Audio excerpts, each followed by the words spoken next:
From Washington, this is VOA News.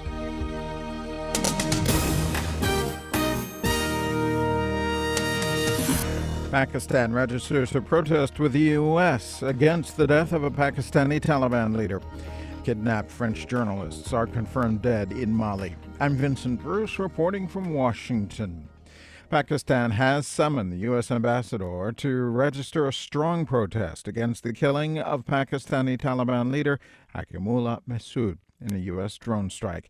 Saturday, Chaudhry Nisar Ali Khan, Pakistan's interior minister, at a news conference said the drone strike has undercut government efforts to negotiate a peaceful end to the decade-long Taliban insurgency. In the last 7 weeks, we tried to evolve a process through which we can bring peace to Pakistan. Khan said a government delegation was on its way to speak with Mehsud on Friday when drone missiles struck his compound. You have scuttled it on the eve of the day, or one day before, 18 hours before, a formal delegation of respected ulama or religious leaders was to fly out to Miran Shah and hand over this formal invitation. Pakistani and U.S. officials have confirmed Mehsud was killed in the attack in North Waziristan. Some reports say the Taliban's second-in-command, Khan Saeed, also known as Sajna, was promoted on Saturday. Others quote Taliban spokesmen saying a new leader will be chosen within a few days. With more of the background of Hakimullah Mehsud and the pending peace process, VOA's Ayaz Gul has more from Islamabad. The United States had a $5 million bounty on Mehsud for his role in a deadly suicide attack on a CIA compound in a border province of Afghanistan in 2009.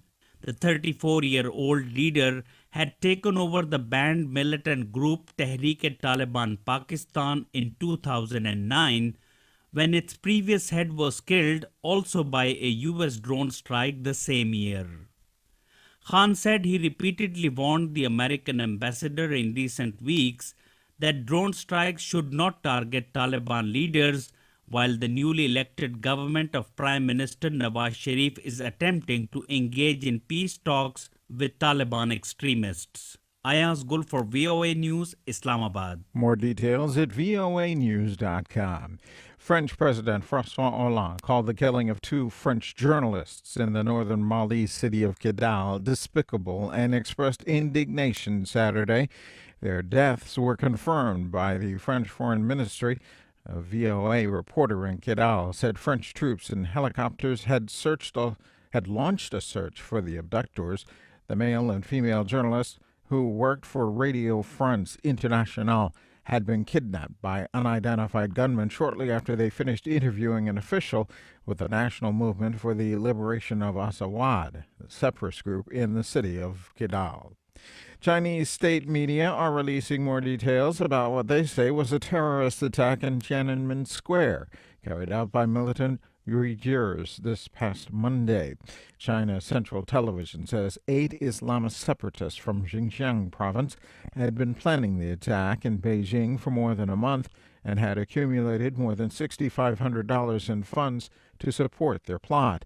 The Uyghurs are a mainly Muslim ethnic group in western China. Reports from Xinjiang province tell of a crackdown on the minority Uyghur community there. China Central Television says 3 of the suspects in last Monday's attack drove a Mercedes SUV loaded with 400 liters of gasoline into Tiananmen Square.